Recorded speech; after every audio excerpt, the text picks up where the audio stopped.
Assalamualaikum warahmatullahi wabarakatuh. Innal hamdalillah nahmaduhu wa nasta'inuhu wa nastaghfiruh wa na'udzu billahi min syururi anfusina wa min sayyiati a'malina. Man yahdihillah fala mudilla lah wa may yudlilhu fala hadiyalah. Asyhadu an la ilaha illallah wahdahu la syarikalah wa asyhadu anna Muhammadan abduhu wa rasuluh. Allahumma salli wa sallim wa barik ala abdika wa rasulika Muhammad wa ala alihi wa ashabihi wa man tabi'ahum bi ihsanin ila yaumiddin, amma ba'du. Bapak dan Ibu, kaum muslimin dan muslimat, jamaah Masjid Nurul Iman yang semoga dirahmati dan dimuliakan Allah Subhanahu wa taala. Suatu kebahagiaan yang besar bagi setiap muslim bisa berkumpul dan berjumpa dengan saudara-saudarinya seiman di salah satu rumah Allah untuk bersama-sama menuntut ilmu syar'i.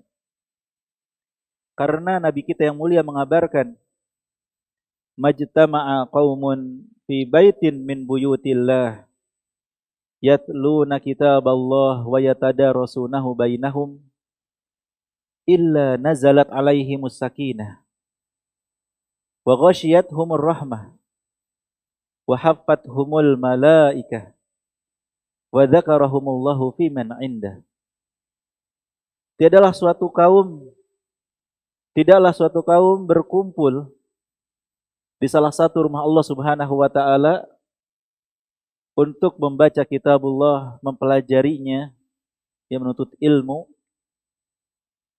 kecuali akan turun kepada jiwa mereka ketenangan. Hati-hati yang gelisah, yang resah, jika hadir di majelis ilmu, akan berubah menjadi hati yang tenang. Wa ghasyiyatuhumur rahmah, dan mereka juga akan diliputi oleh rahmat Allah, oleh kasih sayang Allah Subhanahu wa taala. Wa haffathumul malaikah, para malaikat menghulurkan sayap mereka sebagai bentuk keridhaan terhadap para penuntut ilmu.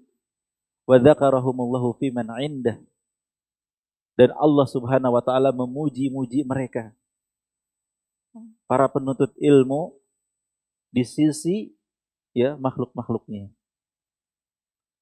Maka semoga berkumpulnya kita di majelis ilmu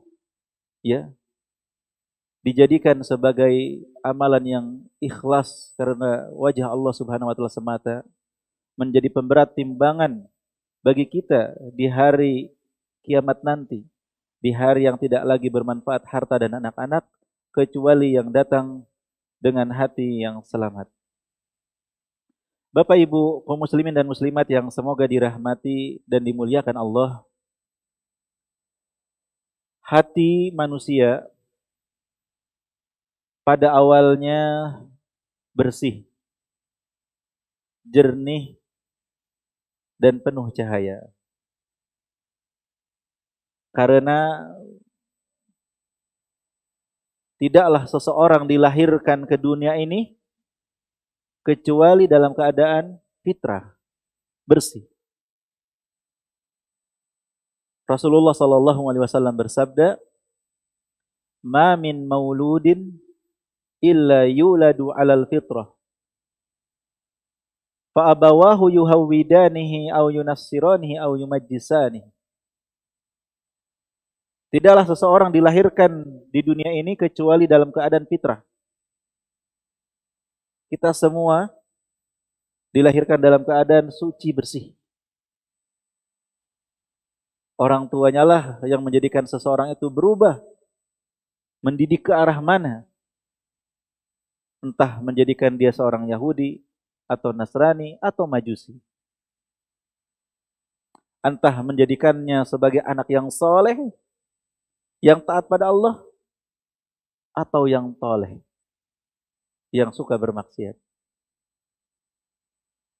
Bersih. Dan ketika manusia itu beranjak dewasa, mulailah ya mereka terjatuh kepada fitnah atau kesalahan atau maksiat. Yang kata Rasulullah sallallahu alaihi wasallam, kullu bani Adam khata' wa khairul khata'ina tawwabun. Setiap anak Adam pasti punya kesalahan. Dan sebaik-baik yang punya kesalahan itu yang bertaubat. Ketika terjadi kesalahan, ketika anak Adam terjatuh kepada kemaksiatan, kata Rasulullah apa? Nakatat fihi nuktatun sauda. Ya. Maka akan tertitiklah pada hati manusia itu setitik noda hitam. Tambah maksiat lagi, tambah titik lagi. Tambah maksiat lagi, tambah titik lagi. Sehingga ketika seseorang terus-menerus dengan kemaksiatannya, ya, kata Rasulullah, hati pun akhirnya terbagi menjadi dua, di antaranya qalbin aswadi marba'in kalkuzi mujahhiya la ya'rifu ma'rufan wa la yunkiru munkara illa ma asyraba min hawa. Hati yang tadinya cuma titik-titik hitam, ketika terlalu banyak, ya menjadi hati yang hitam legam, cekung seperti gayung yang terbalik. Tidak lagi mengenal kebaikan, tidak lagi mengingkari kemungkaran selain yang dikehendaki oleh hawa nafsunya. Gambaran hati yang tertutup, hati yang cahayanya redup, bahkan bisa mati. Hati yang sakit, yang apabila terus-menerus seperti itu bisa mati. Ya karena dosa dan maksiat.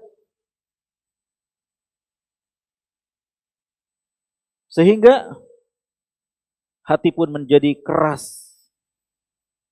Lebih keras daripada batu. Batu saja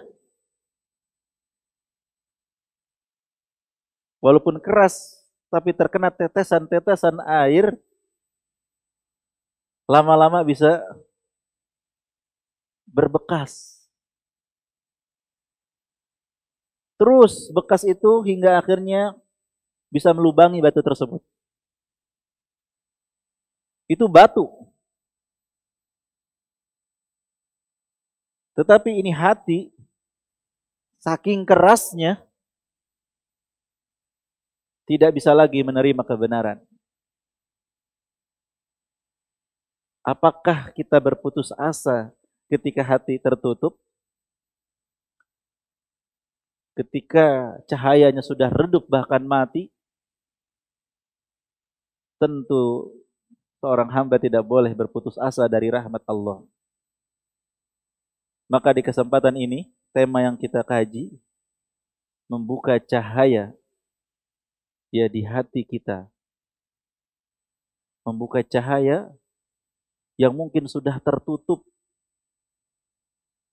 yang keras membatu, yang jauh dari Allah, yang penuh dengan hawa nafsu, penuh dengan kemaksiatan, penuh dengan kesombongan. Insya Allah. Bapak Ibu kaum muslimin dan muslimat yang semoga dirahmati dan dimuliakan Allah Subhanahu wa taala. Tentu Bapak Ibu masih ingat ya. Hati itu bisa dibagi menjadi 3.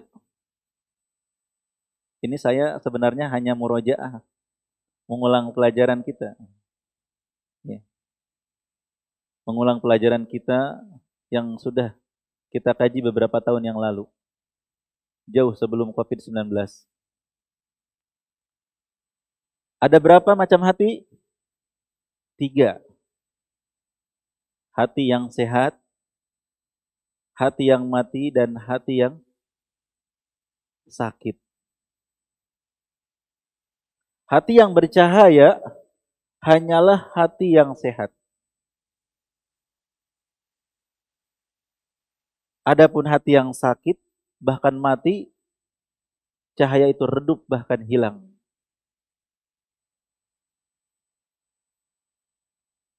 Apakah kita boleh memilih untuk memiliki hati yang sakit? Atau haruskah hati kita ini sehat?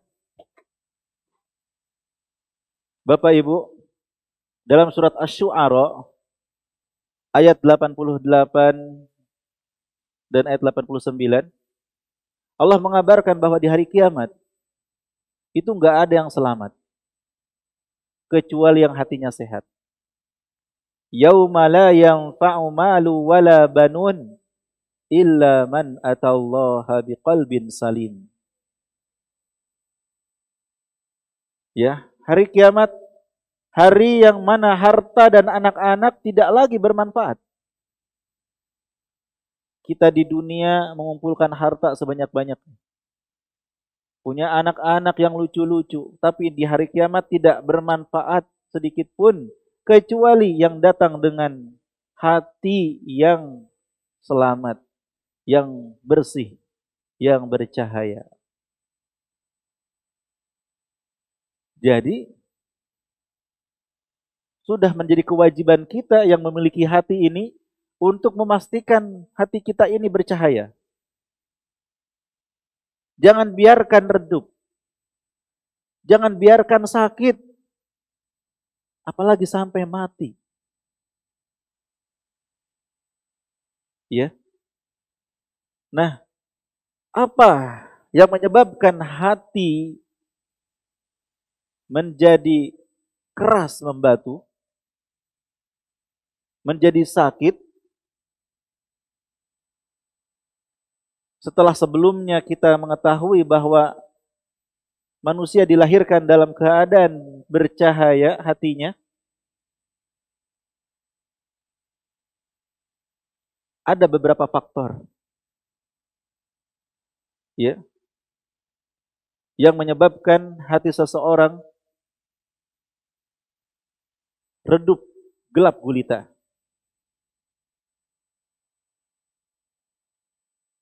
Yang pertama, kemaksiatan.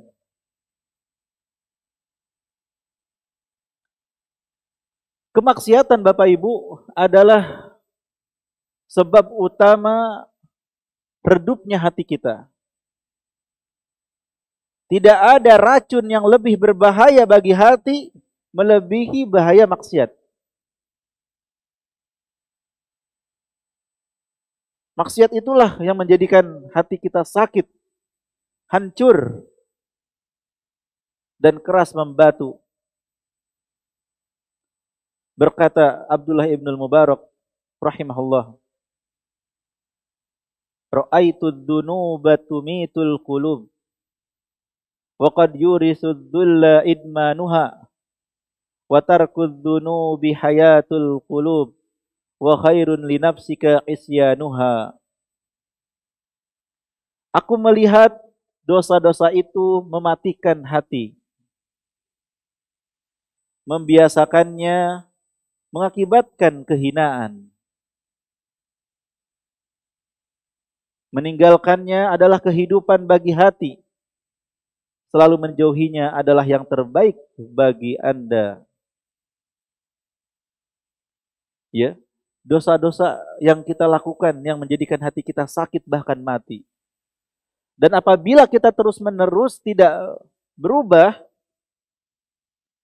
maka akan hina dan dina. Ya, akan hina diri kita ini. Walaupun manusia berusaha memuliakannya. Famayuhinillah famalahu min mukrim. Siapa yang Allah hinakan, tidak ada yang bisa memuliakan. Harta dan jabatan tidak bisa menjadikan seseorang mulia jika Allah menjadikan dia hina.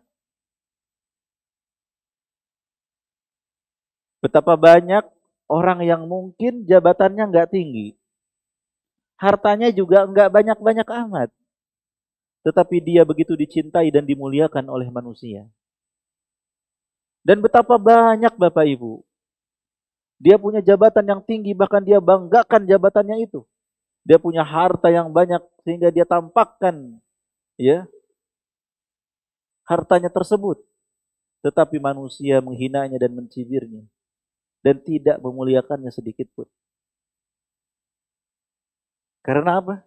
Jika Allah sudah menghinakan seorang hamba, tidak ada lagi yang bisa menaikkannya, memuliakannya. Oleh karena itu, siapa yang menginginkan keselamatan, kehidupan bagi hatinya, kita harus membersihkan diri kita dari dosa dan maksiat. Kemudian sebab yang berikutnya, yang bisa menyebabkan hati kita ini keras, hitam, legam, redup, adalah jauhnya dari Allah Subhanahu wa ta'ala. Tidak dekat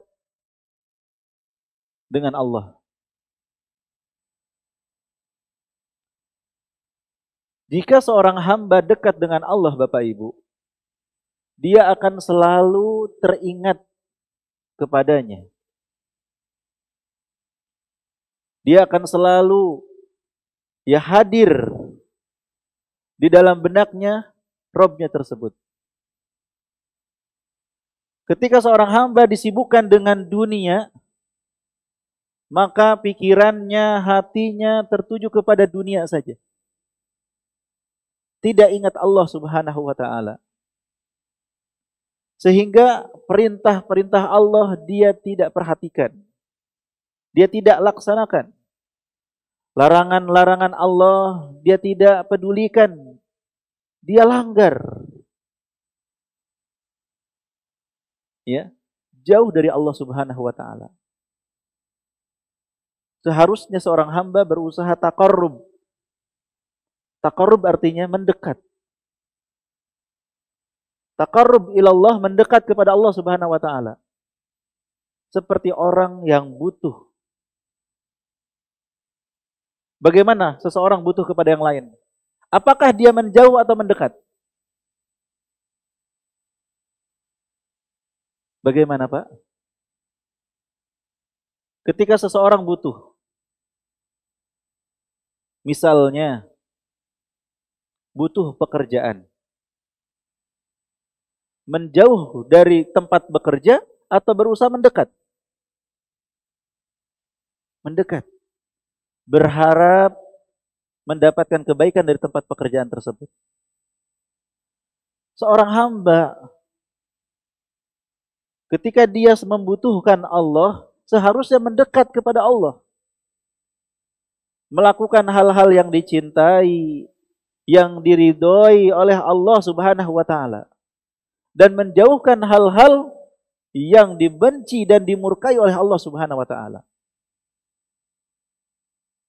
Ketika seorang hamba menjauh dari Allah, ya, maka hati pun akan semakin keras, akan membatu, akan menghitam dan menutup cahaya. Yang ketiga, hawa nafsu. Bapak Ibu kaum muslimin dan muslimat yang semoga dirahmati dan dimuliakan Allah. Sudah menjadi tabiat, ya. Nafsu itu akan cenderung kepada keburukan. Allah Subhanahu wa taala berfirman, "Innan nafsa la'ammaratum bisu." Dalam surat Yusuf. Sesungguhnya nafsu itu akan mengajak dan mendorong kepada keburukan. Oleh karena itu, jangan kita ikuti. Dan Allah memberikan pahala yang sangat besar bagi mereka yang tidak mengikuti hawa nafsu. Ya wa amma man khafa maqama rabbih wa nahan nafsa 'anil hawa fa innal jannata hiyal ma'wa. Adapun orang yang takut kedudukan Rabb-nya dan mencegah jiwanya dari hawa nafsu, fa innal jannata hiyal ma'wa. Yang menahan jiwanya dari hawa nafsu, maka ya, surgalah tempat kembalinya. Allah menyediakan balasan surga bagi siapa yang bisa menahan hawa nafsunya. Mengapa? Karena hawa nafsu jika diikuti akan menjadikan hati seseorang gelap gulita. Akan terus mendorong kepada kemaksiatan, kepada keburukan. Maka janganlah kita menjadikan hawa nafsu sebagai Tuhan kita dengan terus memperturut hawa nafsu. Afara'aita man ittakhadha ilahahu hawa? Tidakkah kau perhatikan orang yang menjadikan hawa nafsunya sebagai sesembahannya? Apa saja yang diinginkan diikuti tanpa memperhatikan ini halal, ini haram, ini boleh, ini tidak. Ya. Hawa nafsu mendorong kepada keburukan dan memperlemah dari ketaatan. Sebab selanjutnya yang menjadikan hati kita gelap gulita, Bapak Ibu, adalah al-kibr. Kesombongan. Apa itu sombong? Mengapa kesombongan ini begitu berbahaya? Sampai-sampai terancam tidak bisa masuk surga orang yang sombong. Kata Rasulullah sallallahu alaihi wasallam, la yadkhulul jannata man kana fi qalbihi mithqalu habbatin min kibr. Tidak akan masuk surga orang yang di dalam hatinya ada kesombongan walaupun sebesar biji sawi sekalipun. Sombong bisa menghalangi dari surga. Terkait pengertian sombong, Rasulullah sudah menjelaskan. Al-kibru, kata Rasulullah, batarul haqqi wa ghamtun nas. Sombong itu menolak kebenaran dan meremehkan manusia. Hal itu beliau sampaikan ketika ada seorang sahabat yang bertanya, apakah boleh seseorang suka sendalnya bagus, barangnya bagus, boleh enggak? Maka kata Rasulullah, innallaha jamilun yuhibbul jamal. Kenapa tidak? Kalau mau punya barang bagus, selama engkau mampu, silahkan. Kenapa? Karena Allah itu maha indah dan mencintai keindahan. Kemudian Rasulullah menjelaskan, bukan sombong punya sendal bagus, punya barang bagus, bukan sombong. Kenapa? Sombong itu, baru beliau menjelaskan. Al-kibru batarul haqqi wa ghamtun nas. Sombong itu menolak kebenaran dan meremehkan manusia. Disebut sombong apabila dia tidak menerima kebenaran. Dibacakan kepadanya ayat Al-Quran, Allah memerintahkan demikian, Allah melarang demikian. Dibacakan kepadanya sabda Rasulullah SAW, tapi dia nggak mau nerima. Ditolaknya ayat-ayat Al-Quran, ditolaknya hadis-hadis Nabi SAW. Tidak mau mengikuti kebenaran, tidak mau mengikuti petunjuk, itulah sombong. Wa ghamtun nas, dan juga termasuk sombong, meremehkan manusia. Menganggap diri lebih baik, meremehkan orang lain. Setingkat lebih parah daripada ujub. Kalau ujub itu kan merasa diri punya kelebihan tanpa meremehkan, itu ujub. Kalau sombong, merasa dirinya lah yang paling baik. Kalau bercermin, melihat dirinya tampan. Wah, saya tampan. Ya bukan saya ya, orang tersebut gitu ya. Kalau saya nggak usah diakuin. Wah, saya tampan nih. Kalau dia merasa diri tampan, itu bangga, itu ujub. Tapi kalau dia merasa saya paling tampan dari semuanya, saya paling cantik di antara semua wanita, merasa diri lebih, maka itu kesombongan dalam kecantikannya, dalam ketampanannya. Merasa harta banyak, wah harta saya banyak nih, itu ujub. Ketika merasa saya yang paling banyak, udah pakai paling, yang lainnya itu di bawah dia, itu yang disebut dengan sombong. Saya ini soleh, saya ini bertakwa.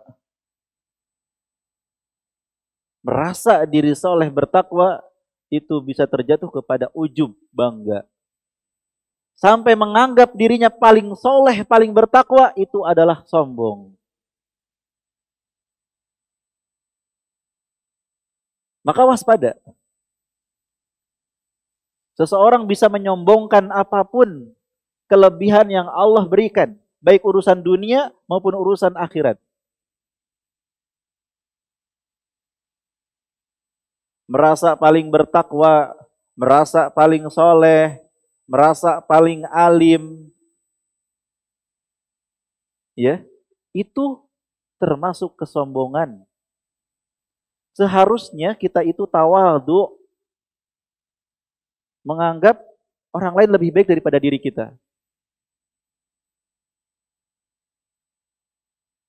Kalau melihat yang lebih tua, wah dia lebih banyak ketakwaannya, amalannya.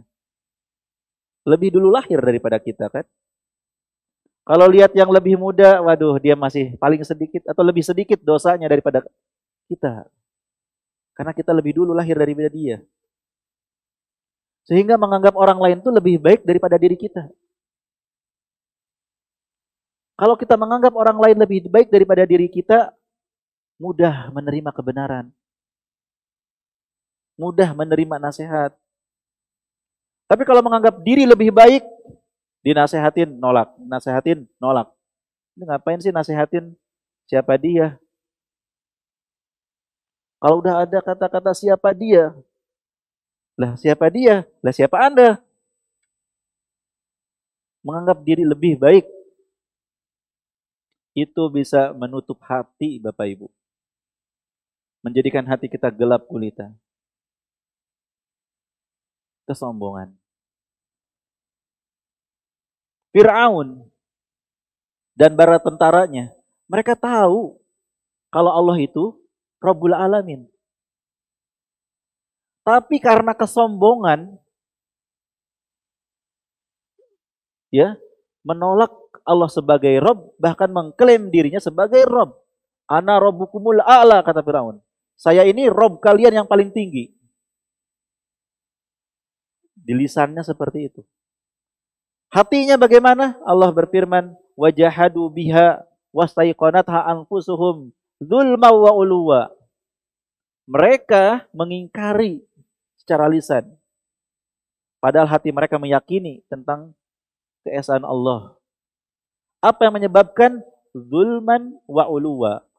Yang pertama kezaliman, yang kedua kesombongan. Jadi hati-hati. Sombong bisa menjadi sebab hati menjadi keras, buruk, sakit, gelap gulita.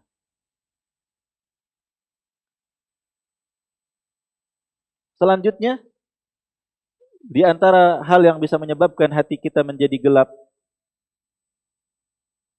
menutup cahaya, dan keras adalah berlebih-lebihan dalam bicara, dalam bergaul, dalam memandang, termasuk dalam makan.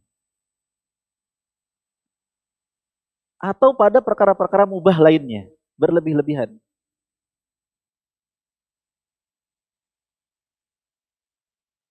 Ya, berlebih-lebihan dalam bicara misalnya.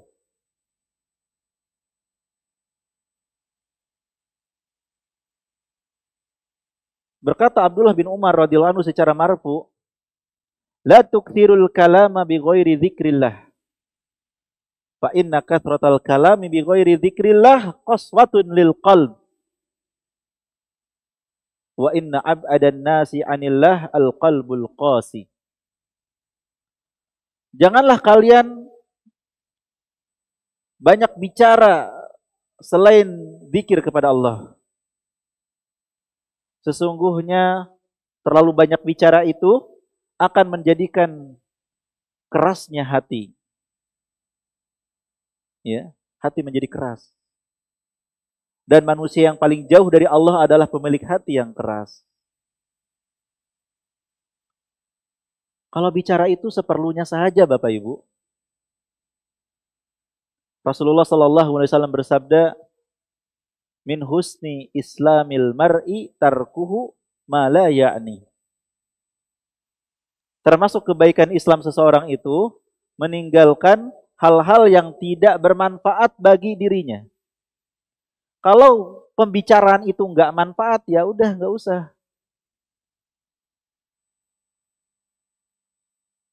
Cukup berbicara yang baik-baik saja. Dalam hadis lain disebutkan, man kana yu'minu billahi wal yaumil akhir falyaqul khairan aw liyasmut.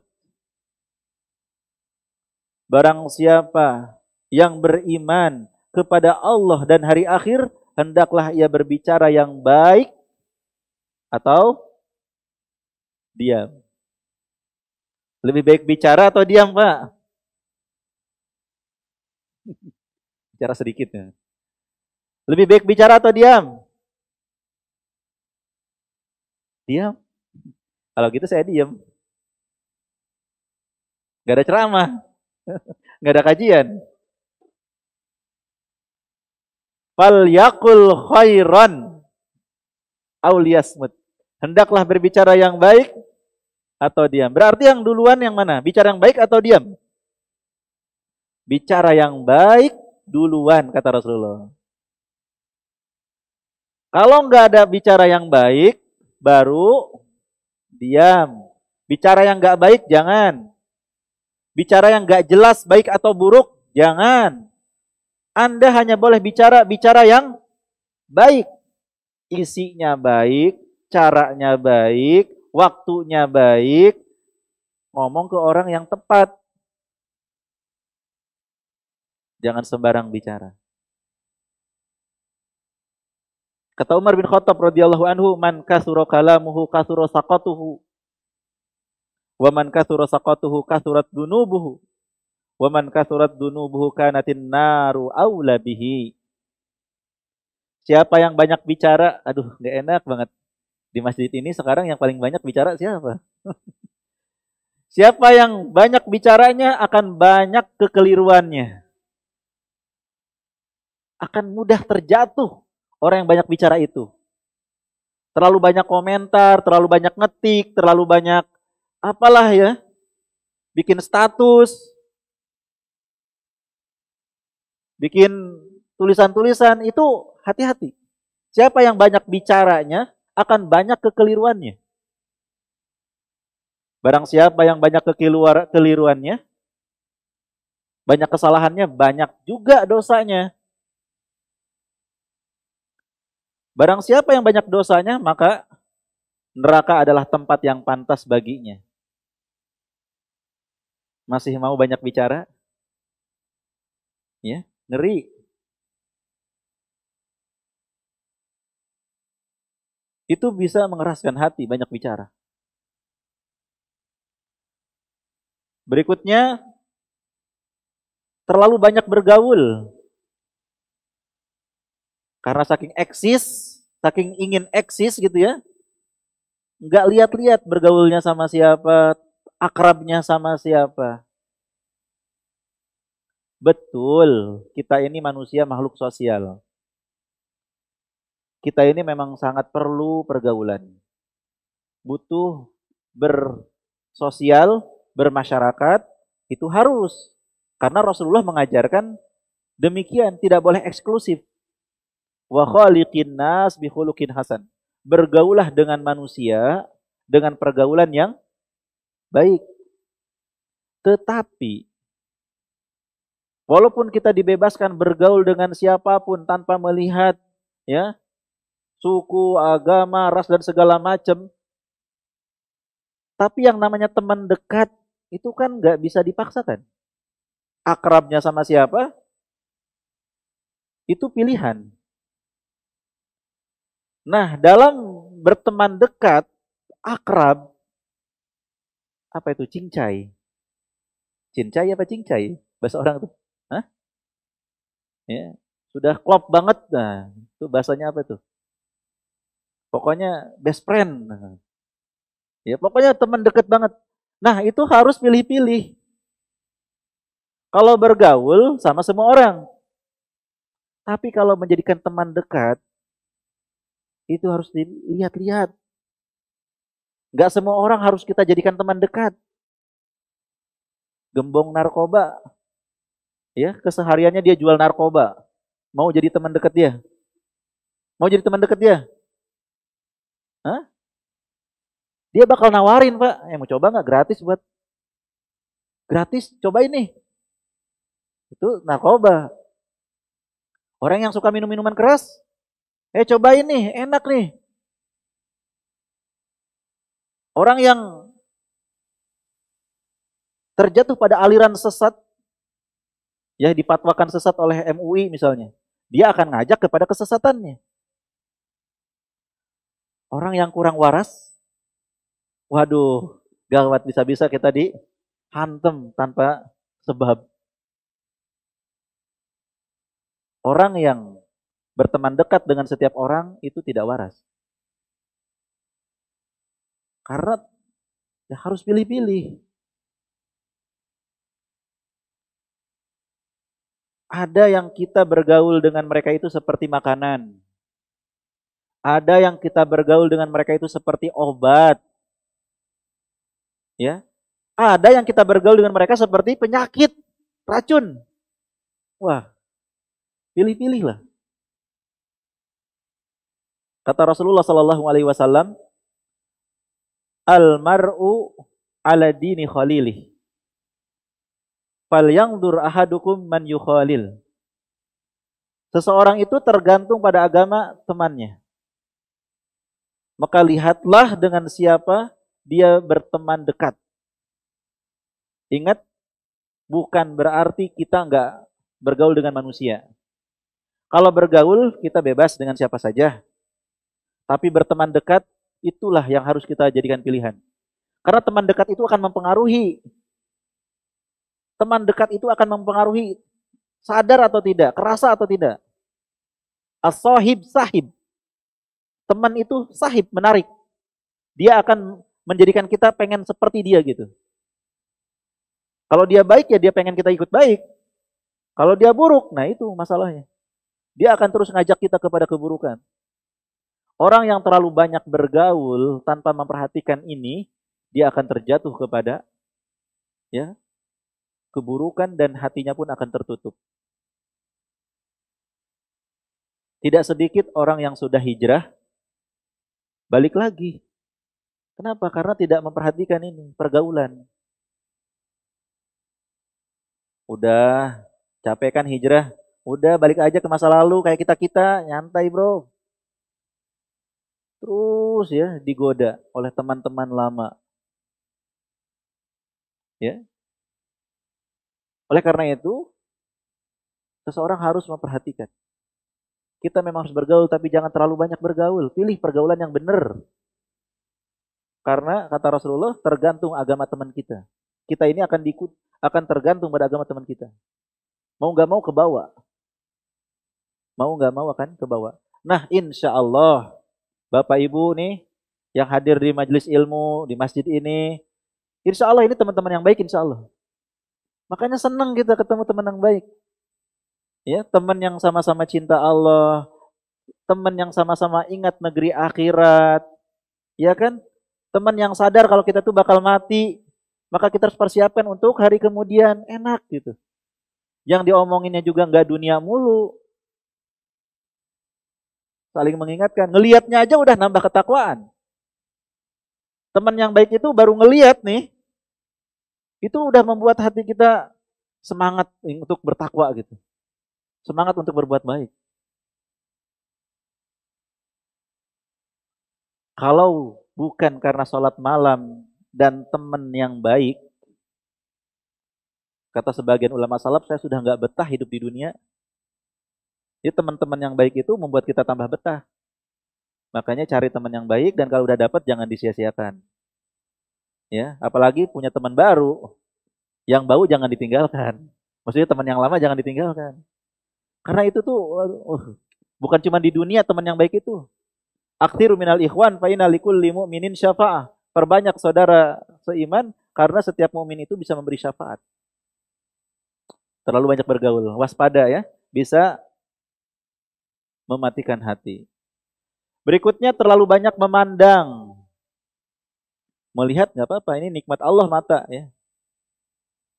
Maka pandanglah hal-hal yang dibolehkan, yang tidak terlarang. Kalau kita melepaskan pandangan pada yang dilarang, maka hati kita akan rusak. Firasat kita juga akan meleset. Ya, otak jadi kotor. Kata Rasulullah sallallahu alaihi wasallam, "An-nadru sahmun masmumun min sihami iblis. Faman ghadda basarahu lillah auratahu Allahu halawatan yajidha fi qalbihi ila yaumin yalqa." Pandangan mata adalah panah beracun iblis. Barang siapa yang menundukkan pandangannya karena Allah dari hal-hal yang diharamkan, dia akan berikan kepadanya kenikmatan, kelezatan dalam hatinya yang akan ia rasakan sampai berjumpa dengan Allah. Jadi hati yang gersang, hati yang gelisah, hati yang kalut, itu bisa jadi sebabnya karena pandangan gak dijaga. Ya, apalagi kalau pandangan ke lawan jenis. Dari mata turun ke hati. Kebayang-bayang. Kalau sudah kebayang-bayang, mulai diikuti oleh ucapan. Assalamualaikum, ukhti. Pakai salam loh. Tapi salamnya merdu banget gitu. Waalaikumsalam, akhi. Waduh, langsung tambah bergetar lagi. Ya. Dan seterusnya.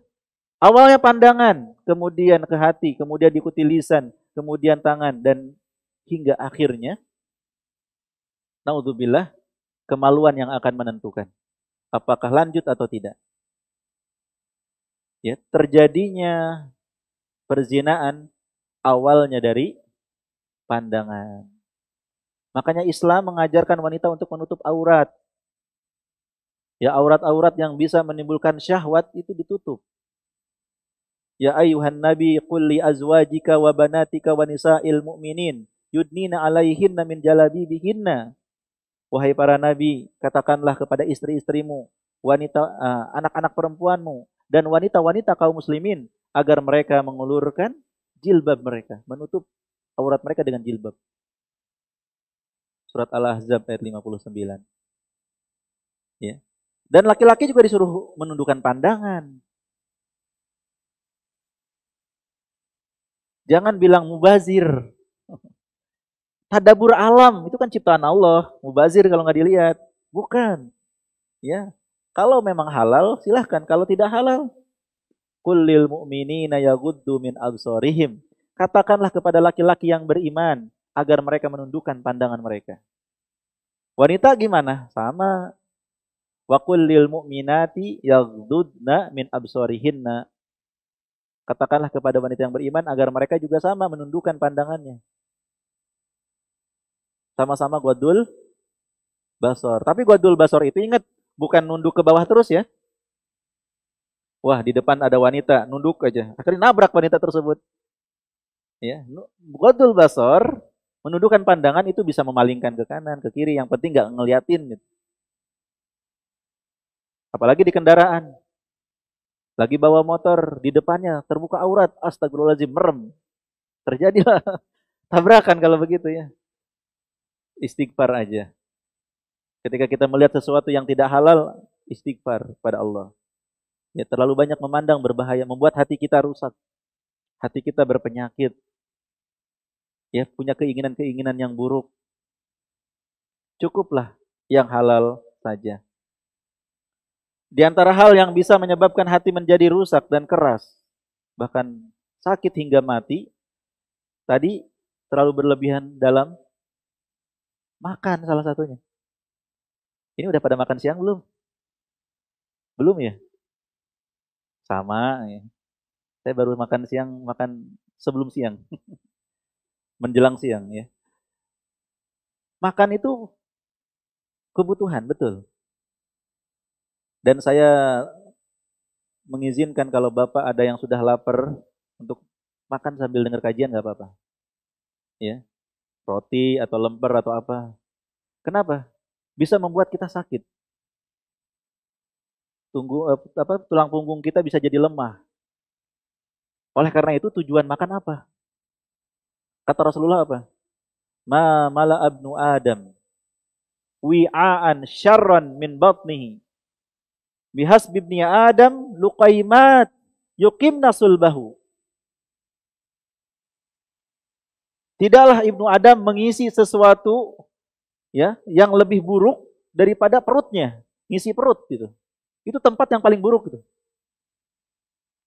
Padahal cukup bagi anak Adam itu beberapa suap saja yang bisa menegakkan tulang punggungnya.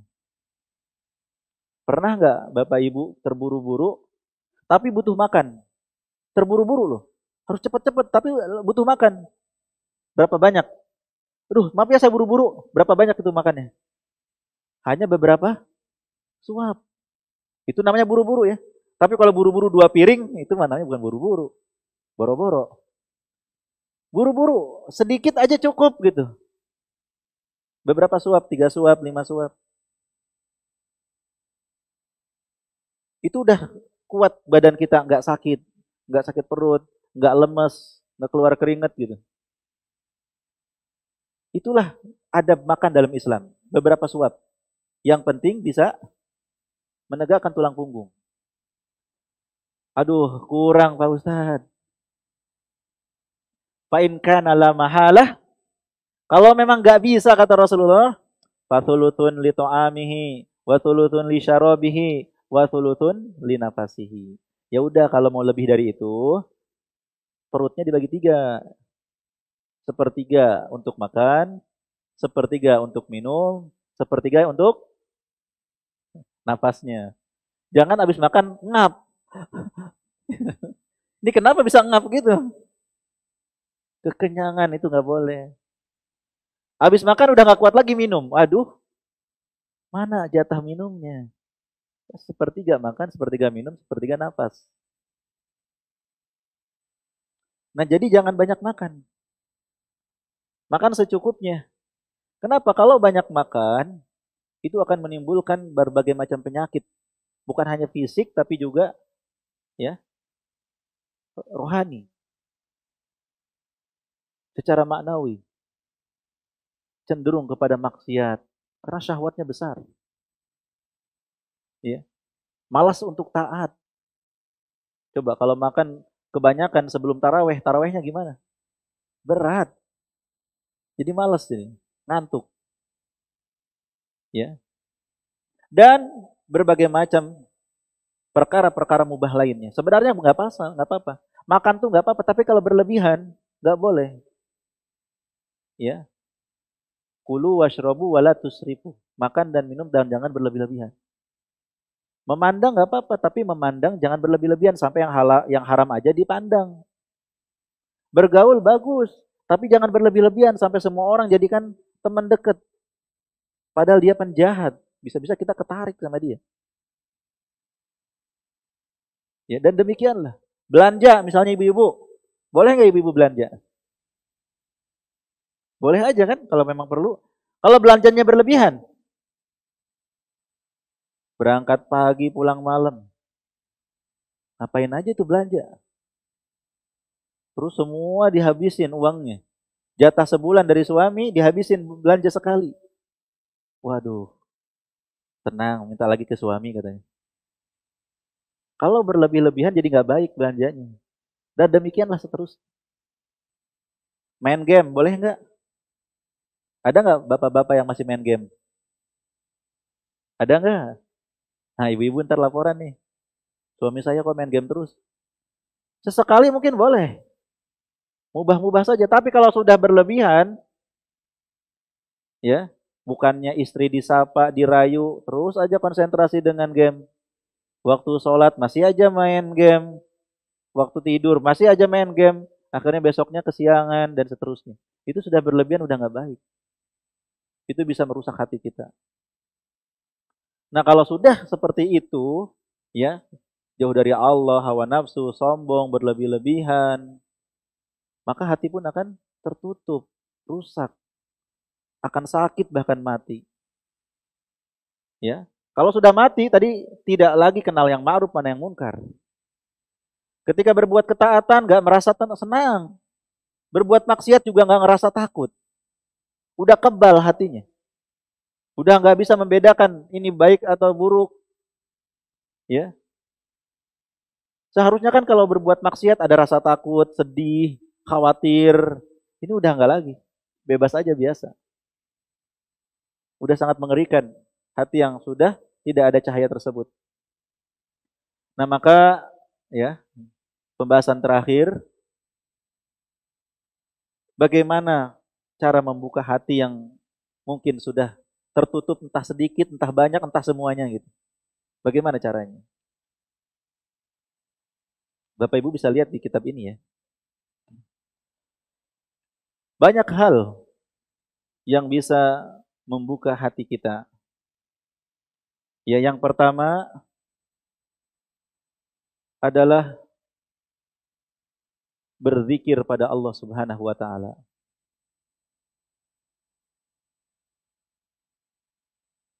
Allah Subhanahu wa taala berfirman, "Fadhkuruni adzkurukum." Berzikirlah kepadaku, ingatlah kepadaku, aku pasti ingat kepada kalian. Berzikir kepada Allah itu seperti air bagi ikan. Kebutuhan kita kepada zikir itu seperti kebutuhan ikan kepada air. Kapan ikan dijauhkan dari air, dia akan gelisah dan kelepek-kelepek hingga akhirnya mati. Demikianlah jiwa ketika dia tidak berzikir. Awalnya gelisah, lama-lama mati. Kalau udah mati udah nggak ngerasain. Ya tidak zikir nggak masalah. Ya maka berzikir ini sangat penting sekali. Baik dengan hati, baik dengan lisan, maupun dengan amal perbuatan. Zikir dengan hati. Ingat siapa pencipta kita. Apa yang Allah inginkan dari kita. Kita ini berasal dari mana? Mau kembali kemana? Apa yang harus kita lakukan kepada Allah? Ya, zikir dengan lisan, kita membaca dengan bacaan-bacaan yang diajarkan. Subhanallah, Maha Suci Allah. Dari segala tuduhan-tuduhan yang enggak benar. Dari segala persangkaan-persangkaan makhluk yang tidak benar. Maha Suci Allah. Alhamdulillah, segala puji bagi Allah. Ya segala puji, semuanya kembali kepada Allah. Walaupun manusia yang dipuji, hakikatnya yang terpuji itu adalah yang menciptakan manusia. Maka ketika Allah menguji dengan sakit, kita tetap harus memuji Allah. Karena pasti ada hikmah di balik itu. Ya. La ilaha illallah. Tidak ada yang berhak diibadahi dengan benar kecuali Allah. Segala ibadah kita, segala harapan, tawakal, ya, cinta, kita hanya tujukan kepada Allah. Jadi zikir-zikir, subhanallah, alhamdulillah, la ilaha illallah, Allahu akbar, dan seterusnya. Termasuk membaca Quran. Yaitu termasuk zikir. Dan itu bisa membuka hati-hati yang tertutup.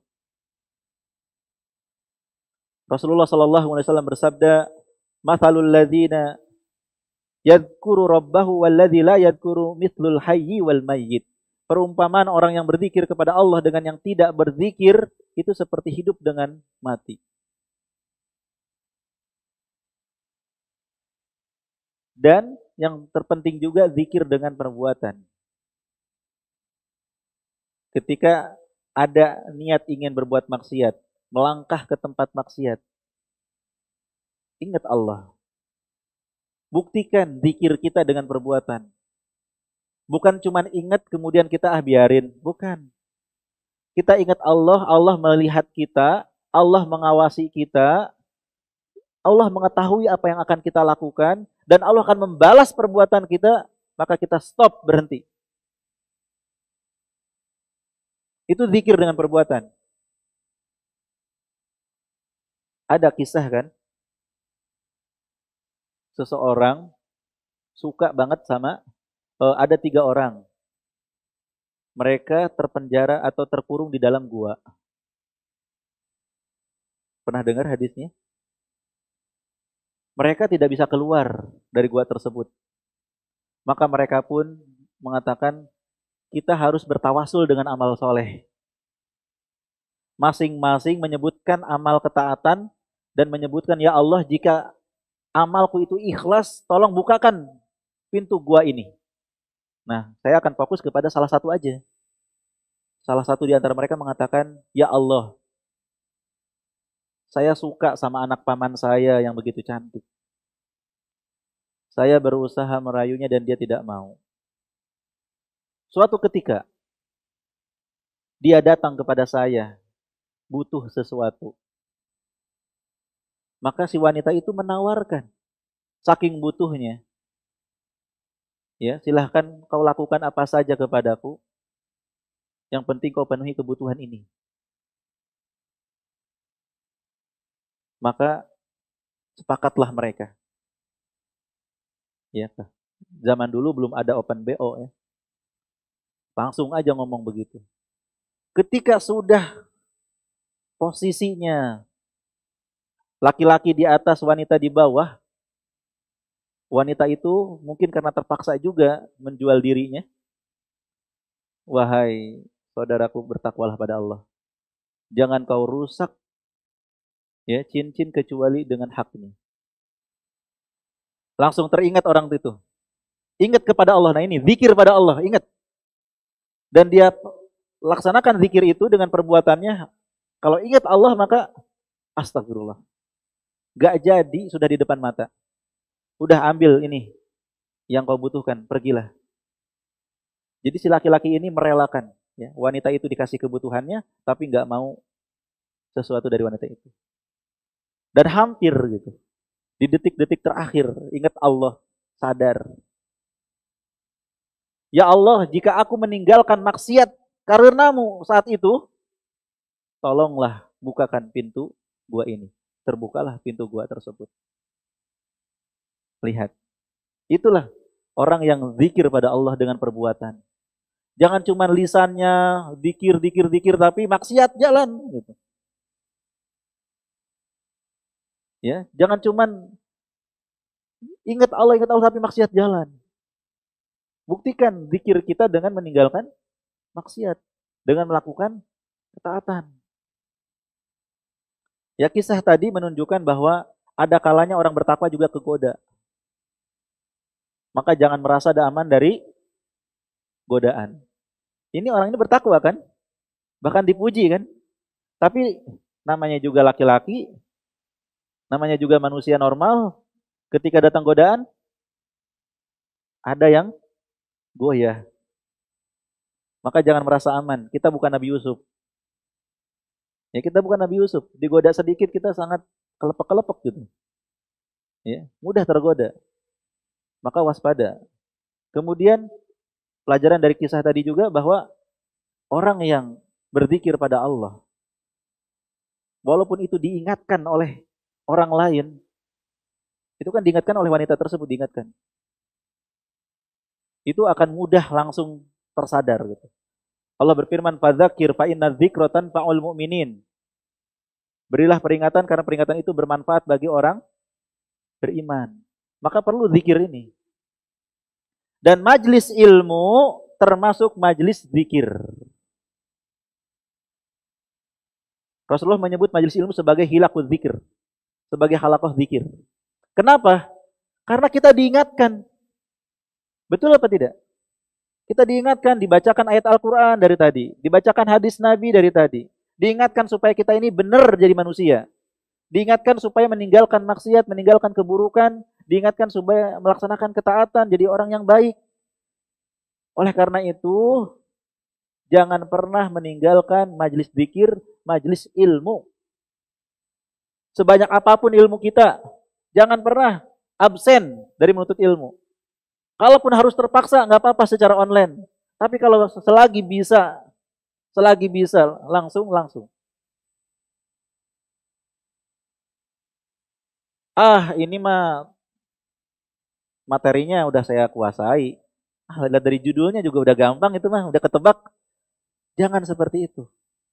Hati kita ini butuh gempuran nasihat. Ya, butuh gempuran ilmu supaya apa? Ingat sama Allah Subhanahu wa taala. Betapa banyak orang yang tadinya malas taat setelah pulang dari majelis ilmu semangat lagi.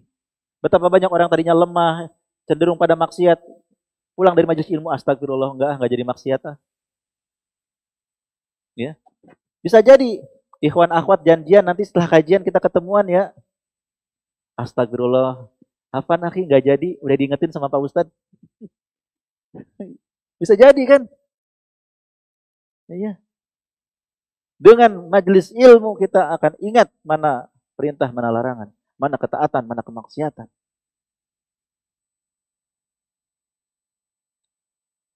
Kemudian, dan tentunya tidak semuanya kita bahas di kesempatan ini, ya. Allah berfirman dalam surat Ar-Ra'd ayat 28, "Ala bi dzikrillah tatmainnul qulub." Ketahuilah dengan zikir pada Allah hati menjadi tenang.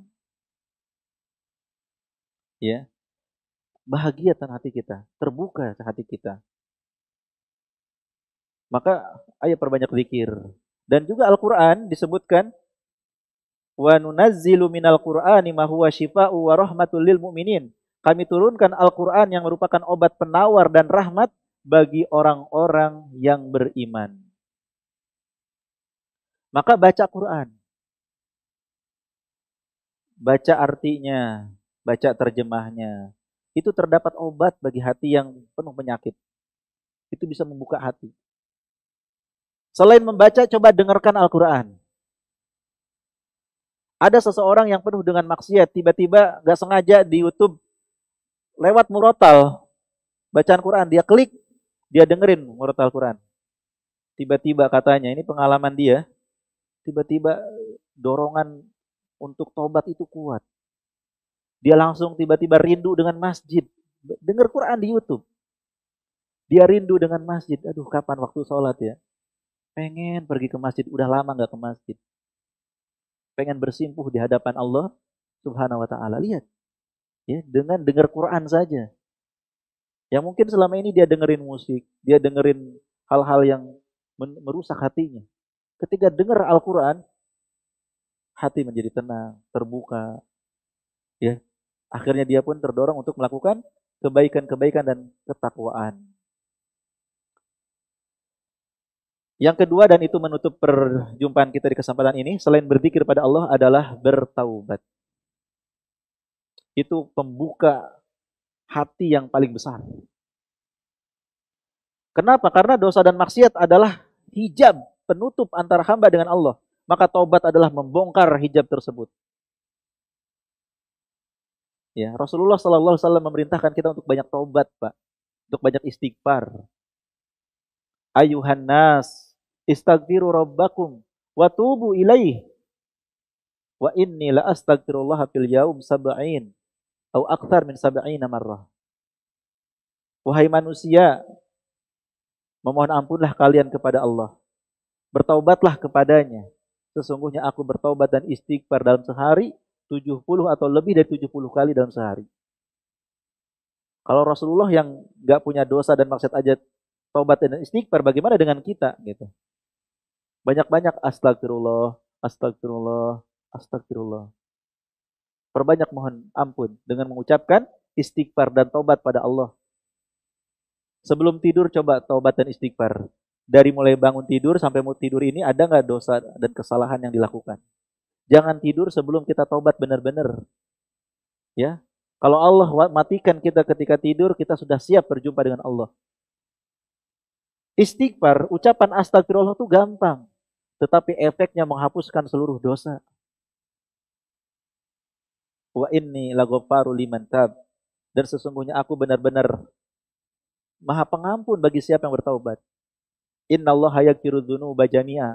Sesungguhnya Allah menghapus seluruh dosa seluruhnya, mengampuni dosa seluruhnya. Rasulullah juga bersabda sallallahu alaihi wasallam, "At-taibu minadz-dzanbi kaman la dzanba lahu." Orang yang bertaubat dari dosa itu seperti orang yang enggak punya dosa sama sekali. Ya, bersih hati kita. Yang tadinya ada titik-titik, yang tadinya hitam kelam, ketika taubat dan istighfar, ya, hancur semua itu, bersih, nol lagi, seperti pom bensin, dari kosong lagi. Karena semua dosa dan maksiat akan diampuni oleh Allah ketika seseorang bertaubat dan beristighfar. Semoga Allah Subhanahu wa taala memudahkan kita ya untuk menjaga hati kita dan terus ya diberikan cahaya agar dijauhkan dari segala keburukan, dari kemaksiatan, dari kekufuran, dari kesyirikan, dari kebid'ahan, dari kemaksiatan semua, dan terus diberikan keistiqomahan untuk tetap di dalam keimanan, ya, ketakwaan, keikhlasan, dan kesungguhan berjumpa dengan Allah Subhanahu wa taala. Wallahu alam bisawab, ya. Bapak Ibu, mungkin ini di kesempatan ini yang bisa saya sampaikan. Insya Allah hal-hal yang bisa membuka hati akan kita kaji dengan tema yang berbeda tetapi intinya sama. Karena ada hal-hal yang harus kita bahas juga, ya, yang bisa melunakkan hati kita, yang bisa membuka hati kita. Wallahu a'lam bishawab. Mungkin ada yang ingin tanyakan, dipersilakan melalui kertas.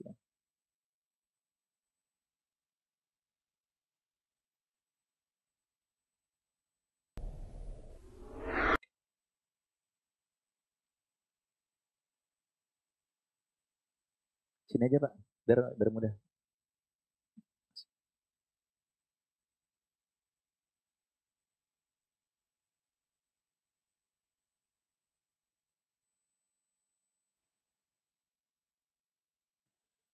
Pertanyaan pertama, Assalamualaikum warahmatullahi wabarakatuh. Waalaikumsalam warahmatullahi wabarakatuh. Saat ini saya bekerja, namun pekerjaannya terkadang menyita waktu untuk lebih belajar mengenai agama. Manakah yang harus didahulukan? Sisi lain ingin bekerja, sisi lain ingin meningkatkan kualitas beragama saya. Bapak Ibu, kaum muslimin dan muslimat yang semoga dirahmati dan dimuliakan Allah. Seseorang ya harus mencari kebaikan dunia dan akhirat. Jangan dunia saja, jangan akhirat saja. Allah berfirman, Rabbana atina fid dunya hasanah wa fil akhirati hasanah wa qina azabannar.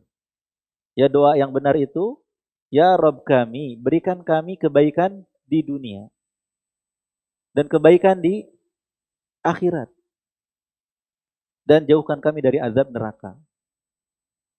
Dan itu tidak bertentangan kebaikan dunia dengan kebaikan akhirat. Bekerja itu kebaikan dunia kita. Dan itu perlu. Bahkan bekerja itu bisa membantu akhirat kita. Dengan bekerja kita punya penghasilan yang halal. Bekerja yang halal, penghasilannya juga halal. Dengan punya penghasilan yang halal, kita tidak minta-minta ke orang. Tidak mengharapkan dari orang. Tidak menggantungkan kepada orang. Bahkan dengan penghasilan itu kita bisa berbagi kepada orang lain. Ya, kepada keluarga kita, kepada orang tua kita, kepada teman-teman kita, fakir miskin, anak yatim. Bahkan dosa seorang suami yang malas-malasan kerja, pengangguran, nggak betahan kerja, dikit-dikit resign, nyari yang enak-enak terus. Sampai akhirnya keluarga terbengkalai. Kata Rasulullah, kafabil mar'i itsman ayyudayyi'a ma ya'ul. Cukup seseorang itu berdosa ketika seorang suami menyia-nyiakan orang-orang di bawah tanggungannya. Kurang benar ngasih nafkahnya. Jadi bekerja perlu. Akhirat lebih perlu. Tapi tidak perlu dipertentangkan. Cari waktu. Ya, ada waktu sepulang kerja menuntut ilmu. Ada waktu di hari libur ketika menuntut ilmu. Yang kita butuhkan adalah keberkahan waktu. Walaupun sedikit tapi akan sangat bermanfaat. Banyak orang yang diberikan waktu lapang justru nggak berkah. Kerja nggak bisa, belajar juga nggak bisa. Tapi kalau berkah waktunya, bisa untuk bekerja, bisa untuk belajar, bisa untuk menuntut ilmu, bisa untuk jadi panitia. Kita ini harus sibuk, Pak. Sibuk dengan kebaikan. Kalau nggak sibuk dengan kebaikan, bisa-bisa kita sibuk dengan keburukan. Ya, jadi atur waktu. Atur waktu.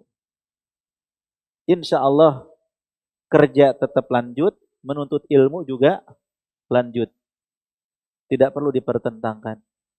Waktu yang sebentar untuk menuntut ilmu Kalau ikhlas itu bisa bermanfaat daripada menuntut ilmu setiap hari ke sana sini tapi nggak ikhlas. Itu tidak berubah akhlaknya, adabnya. Apalagi menuntut ilmunya nggak benar. Ya setiap ada pengajian datang, setiap ada pengajian datang. Tapi di tempat pengajian yang dibuka handphone. Yang dibuka WhatsApp. Yang dibuka TikTok. Di pengajian, bukannya beranda Facebook. Ya walaupun banyak waktu tempat-tempat pengajian dia datangi tapi nggak fokus, nggak ikhlas, nggak bener cara ngajinya, nggak bakalan berhasil. Yang penting itu fokus. Ikhlas, saya datang untuk menuntut ilmu. Fokus mendengarkan, fokus mencatat pelajaran, berniat untuk mengamalkan. Ya, jangan kita nggak fokus. Jangan ada istilah ngobrol ketika majelis ilmu. Terutama ibu-ibu nih, ibu-ibu nggak kelihatan ya. Kalau bapak-bapak ngobrol masih pada nengok teman-teman. Kalau ibu-ibu nih, kalau ngobrol, selamat tinggal. Udah selesai ya? Wah, sampai di mana tadi obrolan kita? Wah, obrolan kita yang ditanya ya. Kajiannya sampai mana gitu. Hati-hati nih ibu-ibu ya. Di sebagian majelis ilmu ibu-ibu sibuk ngobrol. Sebagian, bukan di sini. Kalau di sini kayaknya fokus. Husnuzon aja. Persiapkan alat tulis. Jangan di pengajian nyari-nyari pulpen, ganggu orang. Atau memang dari awal nggak bawa alat tulis? Ya. Ini Pak. Ya supaya berkah nyari ilmu, persiapkan alat tulis. Bawa kertas, bawa buku, bawa pulpennya. Catatlah hal terbaik yang engkau dengar. Hafalkan hal terbaik yang engkau catat. Insya Allah ilmu bertambah kalau kayak gitu. Tapi kalau jiping, ngaji nguping doang, hari ini denger, besok sudah lupa, pinter. Kita ini kan mudah lupa, Pak. Yang diingat judulnya doang nanti. Tapi walaupun nggak mencatat, itu lebih baik daripada nggak hadir. Alhamdulillah. Tapi kalau bisa ditingkatkan ya. Ya kalau bisa ditingkatkan gitu. Jangan bertahun-tahun ngaji dari dulu nggak pernah nyatet gitu. Terus sampai kapan nyatetnya? Catat Pak. Hal terbaik yang Bapak denger gitu. Oh ini bagus nih, catat. Gak usah semuanya dicatat, nulis terus sepanjang kajian, nggak perlu begitu juga. Hal terbaik aja gitu, nggak usah semuanya. Hal paling mantep, yang paling faedah gitu ya, Bapak tulis. Nah, di HP ya. Di HP muncul WhatsApp, catatan berubah ke sebelah. Mendingan pakai kertas aja. Nah, jadi catat yang terbaik, kemudian nanti sampai di rumah baca mana yang paling bagusnya harus dihafalkan. Hafalkan. Wallahu a'lam bishawab. Jadi lanjutkan bekerjanya, lanjutkan menuntut ilmunya dan minta keberkahan dari Allah Subhanahu wa taala. Wallahu a'lam bishawab.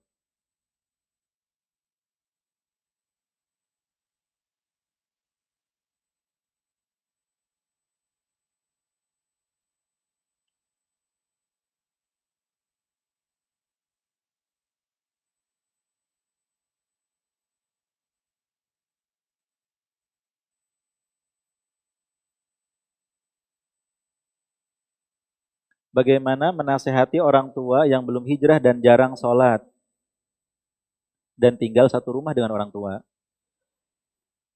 Bapak Ibu kaum muslimin dan muslimat yang semoga dirahmati dan dimuliakan Allah, bersyukurlah kalau masih ada orang tua.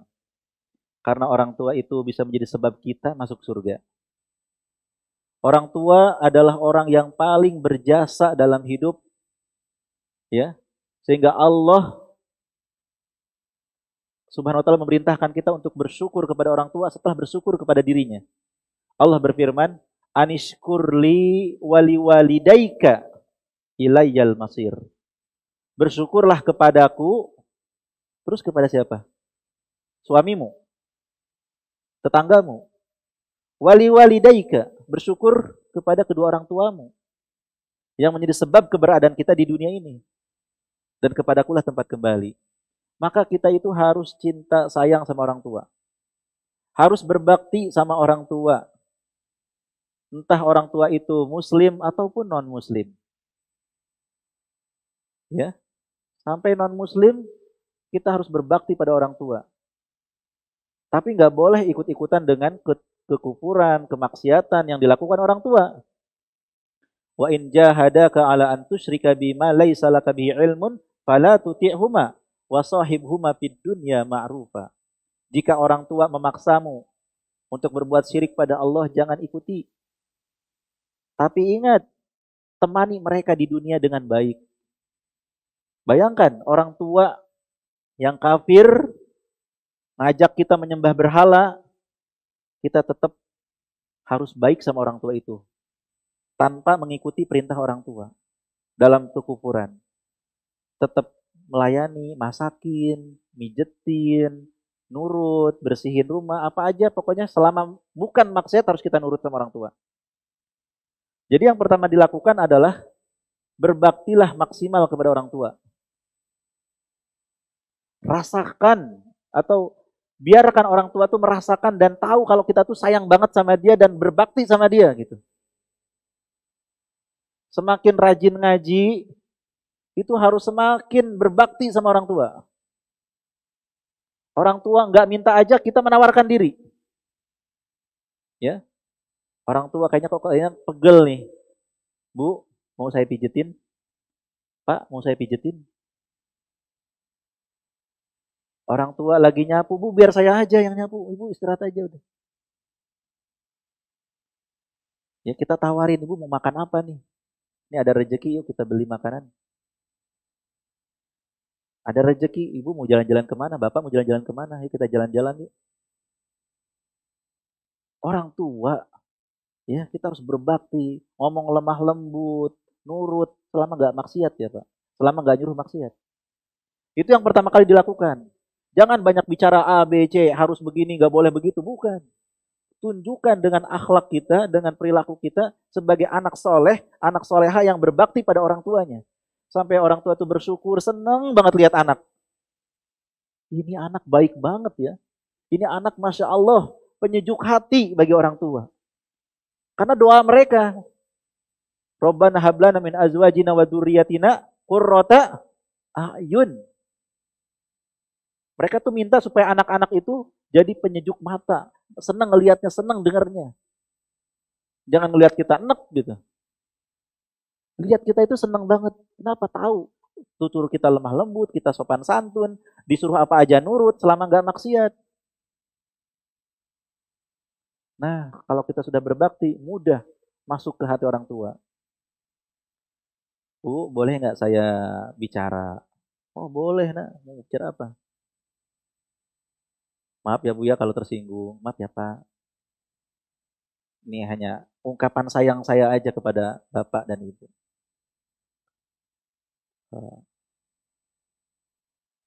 Bapak Ibu tahu kan kalau sholat itu rukun Islam yang kedua. Gitu. Di sini kan pertanyaannya itu jarang sholat. Gitu. Udah sholat belum tadi? Gitu. Kita lihat belum sholat. Udah sholat belum? Gitu. Oh ya, kapan Ibu mau sholatnya? Iya, sholat itu sangat ya penting karena rukun Islam yang kedua. Bahkan kata Rasulullah itu pembeda antara muslim dengan kafir. Bahkan amalan yang pertama kali akan dihisab itu adalah sholat. Saya sangat sayang sama Bapak sama Ibu. Ya, sebisa mungkin untuk tidak meninggalkan sholat ya Bapak Ibu ya. Mohon maaf nih kalau menyinggung nih. Ya. Kalau dia tersinggung marah, mohon maaf lagi, mohon maaf pokoknya mohon maaf. Jangan bukan bermaksud untuk menyinggung. Gitu. Orang tua ngelihat anak nasihatin dengan lembut, nasihatin dengan tulus, gak ada siapa-siapa, gak mempermalukan. Ya, walaupun nolak saat itu tapi mikir gitu. Udah gak usah ngurusin mama, mau sholat, mau enggak terserah. Tapi dia mikir, anak saya itu caranya dengan cara yang baik. Dan itu udah rasa sayangnya anak mengingatkan orang tua untuk sholat. Semoga Allah berikan hidayah. Ya, kewajiban kita menjelaskan, mengajak, terus doain semoga Allah ngasih orang tua hidayah. Jangan marah-marah, jangan maksa-maksa, ngancem-ngancem. Ibu kalau nggak mau sholat, saya udah nggak mau datang lagi ke sini. Ini kan ngancem. Bukan dakwah namanya gitu ya. Dakwah itu harus lemah lembut. Dan dakwah itu bukan memaksa. Dia mau melaksanakan, alhamdulillah. Nggak mau melaksanakan urusan dia dengan Allah Subhanahu wa Ta'ala. Maka kita pilih cara yang baik, momen yang baik, waktu yang tepat. Dan banyak doa, jangan lupa. Dan jangan putus asa. Sekarang nasihatin, minggu besok nasihatin lagi. Minggu besok nasihatin lagi. Terus gitu. Bukan cuma masalah sholat aja, masalah apapun. Dengan cara yang lemah lembut. Wallahu a'lam bishawab, Bapak Ibu, mohon maaf ini semua pertanyaan tidak bisa dijawab ya, tidak semua pertanyaan bisa dijawab.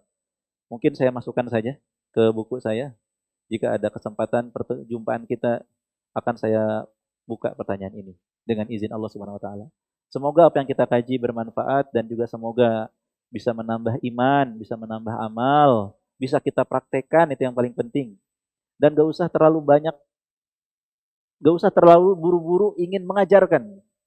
Ya, sebelum untuk diri kita. Dakwah itu bagus. Ya, tetapi berusaha menundukkan hati kita itu lebih bagus. Apa yang kita dapat kaji hari ini, coba renungi dulu. Gak usah buru-buru di-share. Gak usah buru-buru faedah yang kita dapatkan di-share. Untuk diri kita sendiri aja. Tunjuk aja hidung kita dulu. Apa yang perlu diperbaiki dari diri saya. Nanti kalau kita sudah bisa melaksanakannya, berbagi faedah kajian kemarin di-share. Ya. Wallahu a'lam bishawab. Jazakumullahu khairan. Terima kasih atas segala perhatiannya. Mohon maaf atas segala kekurangan dan kekhilafannya. Subhanakallahumma wa bihamdik asyhadu an la ilaha illa anta astaghfiruka wa atubu ilaik. Assalamualaikum warahmatullahi wabarakatuh.